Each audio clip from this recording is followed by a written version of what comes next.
Michel Onfray fait de la résistance sur CNews.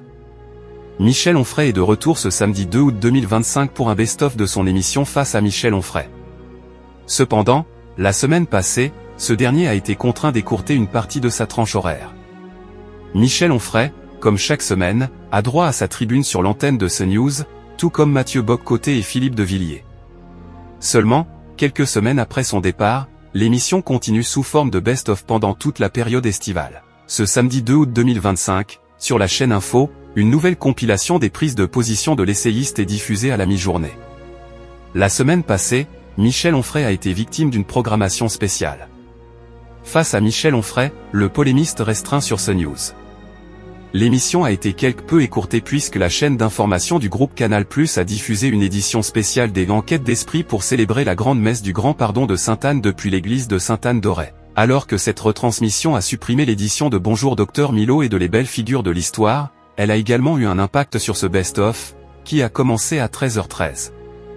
Alors que Michel Onfray sera de retour à la rentrée pour une nouvelle saison de l'émission, avec Laurence Ferrari, ce best-of a-t-il été plébiscité par les téléspectateurs ? Ce samedi 26 juillet 2025, de 13h13 à 14h, le programme a réuni 220 000 personnes en moyenne, soit 1,9% de part de marché auprès des 4 ans et plus.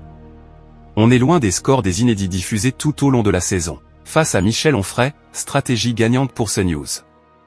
Grâce à ces scores, même si ces derniers sont en recul de 0,8 points de part d'audience par rapport à la semaine passée, Michel Onfray a permis à CNews de se classer deuxième chaîne d'information.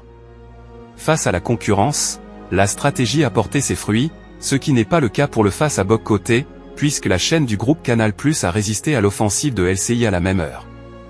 Cela n'a toutefois pas empêché CNews de rester très puissante sur ce dernier week-end de juillet 2025. Le canal 14 de la TNT a réuni 2,7% de part de marché auprès des 4 ans et plus, dont 1,9% sur les CSP+. À égalité, la chaîne s'est retrouvée première chaîne d'information et première chaîne TNT avec BFM TV. Face à Michel Onfray est à retrouver à tout moment sur la plateforme Canal+.